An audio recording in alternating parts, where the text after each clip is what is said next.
Сәлеметсіз бе, құрметті оқушылар. Бүгін сіздермен үйге берген тапсырманы, яғни жаттығу номер 32-ні талдайтын боламыз. Бірінші есеп. Бірінші есепте 2000 кельвинге дейін қыздырылған металдың сәулелену жеті 27 цельсийға дейін қыздырылған металмен салыстырғанда неше есе артық дейді. Яғни біз бірінші есебіміз керек R1-дің R2-ге қатынасын табуымыз керек. Өйткені салыстыруымыз керек екеуін бір-бірімен. Ал R1 деп отқанымыз бөлісім тұрақтысының температураның 4 дәрежесіне көбейтіндісі. R2 дегеніміз температураның 4 дәрежесіне көбейтіндісі берілгендей. Осы жерден бөлісім тұрақтыларын қысқартып жіберсем болады. Бұл кезде менің формулам Т1-дің 4 дәрежесі Т2-ның 4 дәрежесіне қатынасына тең. Енді Т1 дегеніміз не?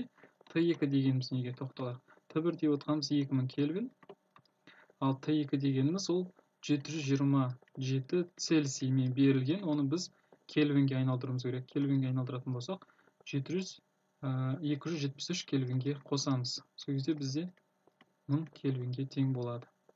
Сонда бізде Т1 дегеніміз 2000-ның 4 дәрежесі бөлінген 1000-ның 4 дәрежесі. Ол дегеніміз қысқартып жазатын болсақ, 2 көбейтілген 1000 дейміз өзі. Соның 4 дәрежесі. Соны бөлем 1 көбейтілген 1000, соның 4 дәрежесі. Енді дәреженің қасиеті бойынша жақшада болатын болса, әрқайсына жеке-жеке көбейтіледі. Сонда менде тең 2-ның 4 дәрежесі көбейтілген 1000-ның 4 дәрежесі, астына 1-дің 4 дәрежесі көбейтілген 1000-ның 4 дәрежесі. 1000-ның 4 дәрежесі мен 1000-ның 4 дәрежесі бір-бірінен қысқарады. Ал астында бізде тең болады 2-ның 4 дәрежесі бөлген 1-ның 4 дәрежесі. Ал 2-ның 4 дәрежесі дегеніміз 16. 16-ны бірге бөлеміз. Сонда 16 есе артық екен. Түсінікті ме? Енді екінші есеп. Ал екінші есепте бізде не дейді? Екінші есепте шамның сәуленуін 16 есе арттыру үшін вольфрам шиыршығының температурасын неше есе арттыру керек дейді. Яғни берілгенін жазайық. Сонда бізде R1 дегеніміз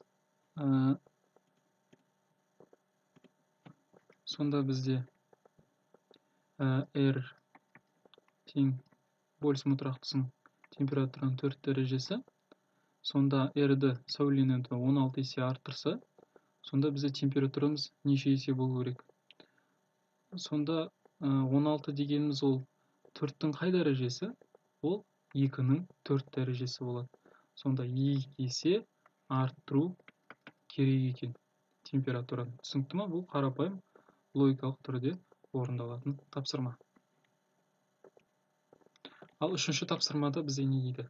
Егер күн бетіндегі температурасы 3000 кельвин қызыл жұлдыз болса, оның бірлік ауданы сәуленің қуаты қандай болар еді дейді. Яғни біз қуатын табуымыз керек.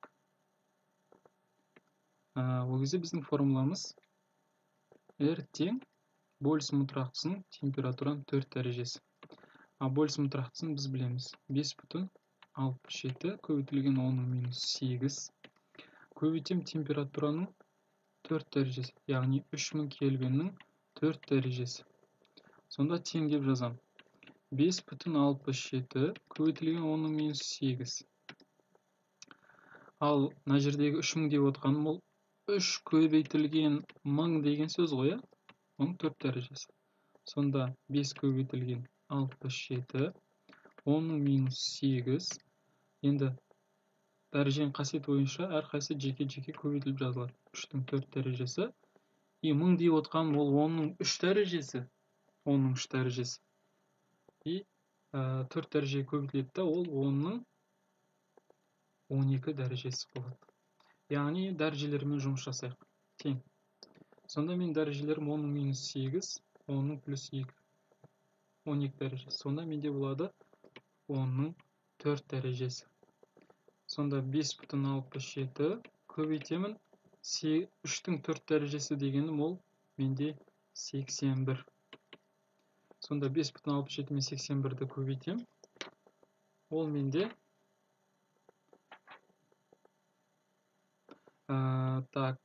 көбейтетін болсақ, қазір көбейтейік. 5,67 мен 81-ді көбейткен кезде ол менде 460 10-ның 4 дәрежесі болады. Жуықтап алған кезде. Сонда менде болады, мұны былай түрде жазсам болады. 4,6 көбейтілген 10-ның 6 дәрежесінде ватт бөлінген метр квадрат. Менде осы жерден қуатты тап дейді, бірлік ауданына. Яғни мына жерде бірлік деген бір ауданда, значит, қуаты менде 4,6 мегаватт болады екен. Жауабы. Осымен біз сіздермен есепті талдадық. Сәттілік.